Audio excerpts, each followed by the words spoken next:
इस वक्त की बड़ी खबर बागपत जिले के गांगनौली गांव से है, जहां दिल्ली देहरादून एक्सप्रेस वे पर कट की मांग को लेकर आंदोलन के बीच ये बड़ी खबर सामने आई है।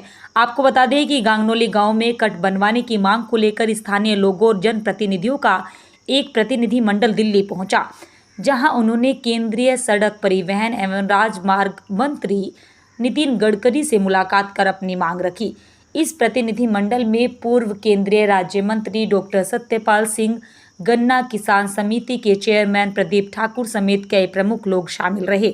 प्रतिनिधिमंडल ने केंद्रीय मंत्री को बताया कि गांगनौली गांव में दिल्ली देहरादून एक्सप्रेसवे पर कट नहीं होने के कारण क्षेत्र के हजारों लोगों को भारी परेशानियों का सामना करना पड़ रहा है। पूर्व केंद्रीय राज्य मंत्री डॉक्टर सत्यपाल सिंह ने कहा कि यदि गांगनौली गांव में कट बनवाया जाता है तो करीब 40 लोगों के गांव को सीधा लाभ मिलेगा। वर्तमान में लोगों को कट तक पहुंचने के लिए लगभग 25 किलोमीटर अतिरिक्त दूरी तय करनी पड़ती है, जिससे समय और ईंधन दोनों की बर्बादी होती है। उन्होंने यह भी कहा कि गांगनौली में कट बनवाने से क्षेत्र के युवाओं को रोजगार के अवसर भी प्राप्त होंगे और स्थानीय विकास को गति मिलेगी।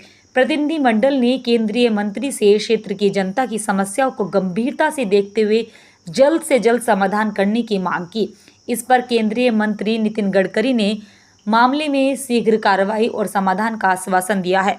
इस दौरान पूर्व ब्लॉक प्रमुख जितेंद्र धामा, प्रवीण कुमार, नितिन चौधरी, अनिल तोमर, विजेंद्र मलिक, आजाद सिंह, ब्लॉक प्रमुख कुलदीप तोमर, धर्मेंद्र प्रधान समेत कई गणमान्य लोग मौजूद रहे। अब देखना ये होगा कि केंद्रीय मंत्री के आश्वासन के बाद गांगनौली गांव की लंबे समय से चल रही यह मांग कब तक पूरी होती है और क्षेत्र की जनता को राहत कब तक मिलती है। फिलहाल इस खबर में इतना ही।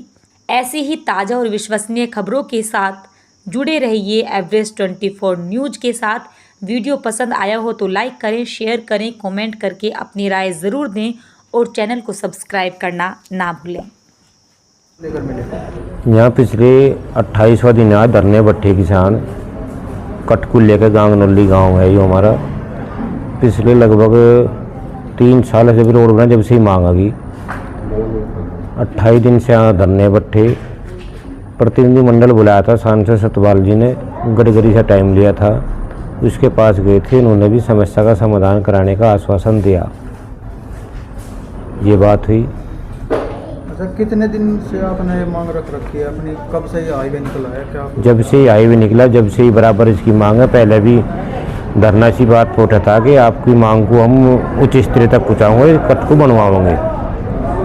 उसके बाद में उन्होंने कुछ नहीं करा। फिर अब जो उन्होंने अपना एक कट बना रखा उतरने चढ़ने का, हमने भी सोचा इसे नहीं रुकने देने के, भाई चलो जी बनाओगे तो इसे नहीं काम को हमने रुकवा रखा। जो स्थायी कट की मांग है, स्थायी कट लेकर आएंगे। जब तक स्थायी कट नहीं मिलेगा तब तक धरना जारी रहेगा। यहाँ से किसी कीमत पर भी नहीं हटेंगे।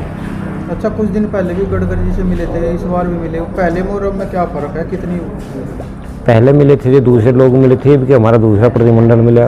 पहले हमारे चौधरी साहब नरेश टिकैत जी गए थे, तब भी उन्होंने आश्वासन दिया था और अब भी उन्होंने आश्वासन दिया। ऐसा है, यहाँ पर 28वां दिन है आज धरने का। अनिश्चितकाल धरना चला हुआ है और क्षेत्र का भरपूर सहयोग है। और मुद्दा यही है, बस मेन मुद्दा ये है, कट यहाँ होना चाहिए। सरकार प्रतिनिधि से मिले, सरकार को प्रस्ताव भेजा और जिला प्रशासन ने भी प्रस्ताव भेजा। अब देखो उस पर क्या कार्रवाई करे एनएचआई वाले अधिकारी, सरकार क्या करे। अच्छा, कल जो है परिवहन मंत्री जी से मुलाकात हुई थी, क्या आश्वासन? उन्होंने भी कहा कि हाँ प्रस्ताव भेजेंगे और मजबूती से रखा होना कि हाँ कट मिलेगा, वहाँ पे देंगे वहाँ पे। और ज़रूरी भी है, हमारे क्षेत्र की मांग भी है, आने वाली पीढ़ी के लिए भी मांग है, ज़रूरी है। हमारे तो पिछड़े में ही है ये मामला, यहाँ से तो कुछ है ही नहीं, कुछ मिला ही नहीं। ये हाईवे निकला, ज़मीन चली गई सब किसानों की और बेशकीमती ज़मीन है, सब कोड़ी के भाव दे दी। आने वाले समय में 10 साल बाद 20 साल बाद ज़मीन का क्या रेट होगा हमारे यहाँ? यहाँ इस कट पे 53 गाँव लगे हैं। 3 तो नगर पालिका के गाँव हैं जिनकी आबादी 20-20 हज़ार है। लगभग 3 लाख आबादी का कट है जो ये रास्ता है देहरादून जाने के लिए और दिल्ली जाने के लिए। 3 लाख आबादी को अगर इतनी दूर रखेंगे तो वह बर्दाश्त बाहर है। इसी लेकर धरने बैठे कि यहाँ कट अनिवार्य है और हरियाणा को जोड़ता है ये। उत्तराखंड को जोड़ता है, उत्तराखंड को जोड़ता है, मेरठ को जोड़ता है। दिल्ली को जोड़ता है। तो ये तो बहुत कंपलसरी है 3 लाख आबादी के लिए जीवन यापन का सहारा है। इसके लिए कहीं मानेंगे जो भी किसान उठेंगे इससे पहले कोई समझौता या किसान नहीं करेंगे किसी भी मामले। एक मुद्दा है कट का ही, बस कट का ही मुद्दा रहेगा।